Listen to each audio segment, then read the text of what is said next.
This morning, I just want to start with an image for us.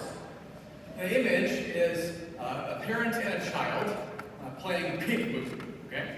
Playing peekaboo. It's maybe been a little while since we played peekaboo, unless we have some young kids. And it's a great game. Probably all of us played it at some point. And so what is a game of peekaboo? So you have a parent and a child.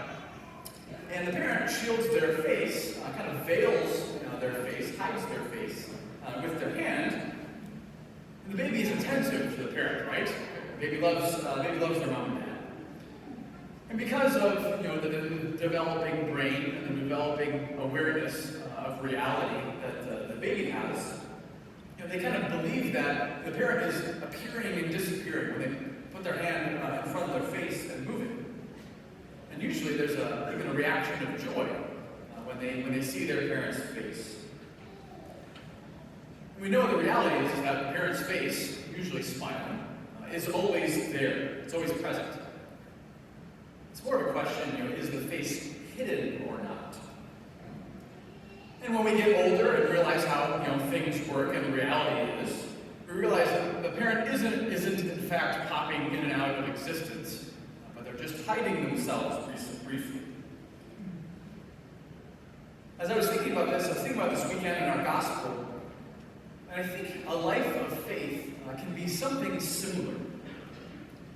That as we believe in God, we also have the reality, and we deal with the reality of the hiddenness of God at different times. We believe that a God that exists, but we don't exactly see him in flesh like the person we do sitting next to us. That God is present but hidden. And that can be kind of concern even at some times of our lives when we're going through times of trial, times of suffering. And we want to see God, we want to see him and know him. We ask him, where are you? But as our faith grows, we realize that God doesn't pop in and out of existence, but he is always with us at different times.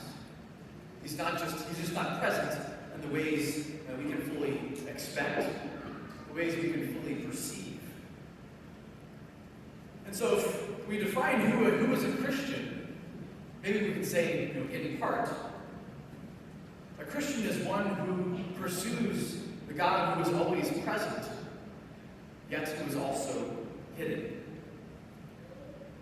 In our gospel today, we have the encounter of Mary and Elizabeth. And on the exterior, in a certain sense, there's nothing really significant about this event. It's two pregnant women coming to meet each other, saying hello, seeing how things are going. There's nothing necessarily super eventful about this.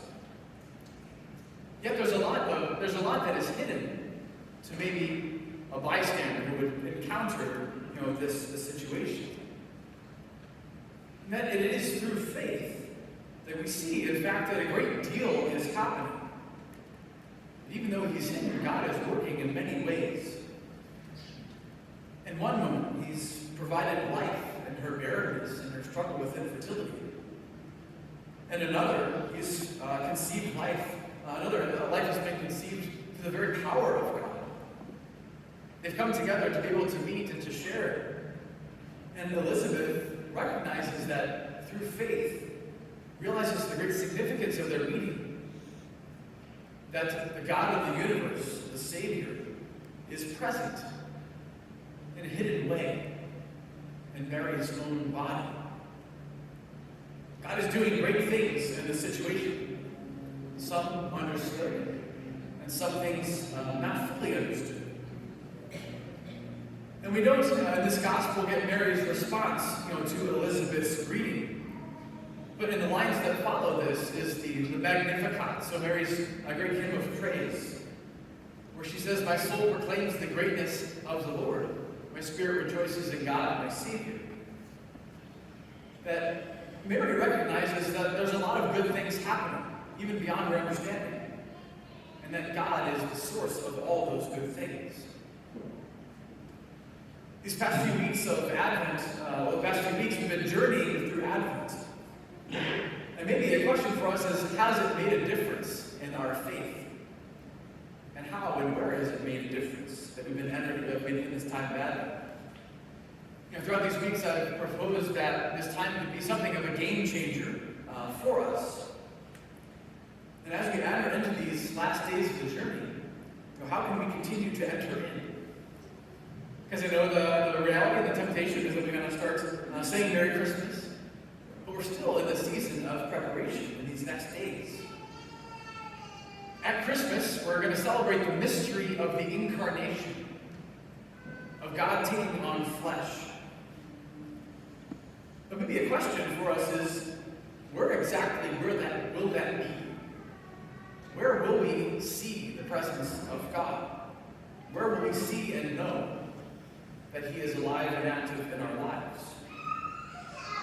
And I dare say that probably the best way to prepare for Christmas at this point in the game is in the desire to see and the pursuing in our hearts of the God who is present to us, yet hidden in different ways. And I think we can do this maybe in two different ways in these next few days. First, looking at the events of our life, and then also looking at the sacraments of the church. So first, in our life of prayer, in a life of reflection and prayer. St. Ignatius of Loyola promoted what he called the examen. So taking some moments of our day, whether it's the beginning of the day, after lunch, at the end of the day, take 5 to 10 minutes and just go through a review. What has happened? What are the conversations? What are the struggles? What are just the things? Because there can be so much that happens in a day. We can kind of things go unnoticed and unrecognized. It might be extreme to say, but it was Socrates who said, the unexamined life is not worth living. Now, that might be extreme in a sense. Certainly all of our lives are good, no matter what. But it highlights the fact that we should pause at different times. We should look at our lives. And in doing so, we might find some things that we don't like to see. But I also guarantee that we're going to see the hidden hand of God at work as well. And doing this past week, just taking a few minutes, I was reminded of a little situation, a little encounter I had. I was celebrating the Sacrament of Reconciliation in one of our local parochial schools. And the school has a lot of Catholics, but also a lot of non-Catholics and a lot of non-Christians. So we would be with them just to hear what's going on in their lives and offer them a blessing. And one of the little guys was sharing with me his struggles about his life and this and that. And at the end, I gave him a blessing, but then he wanted to do something to thank me. So he just gave me like a little wristband, little rubber bands that he made. And it's a little thing. But it was just in the sense of he wanted to thank me. This is what I have to give you. And it was a sense of just kind of God reaching out in that moment. God's life, grace, is always at work in our lives, always an opportunity. But yet, I think it's looking back and looking in hindsight when we realize the hidden God at work. And we can also realize the presence of God in the life of the sacraments. Sacraments are these insanely beautiful gifts that God has given to us. Baptism, Eucharist, confirmation, ordination, holy orders, matrimony, anointing the sick, and reconciliation. These gifts are places of encounter with the living God, a God who is present, but yet also a God who is hidden. And even though God is hidden, He knows we're human beings. We need signs, we need tangible things to know that He's present.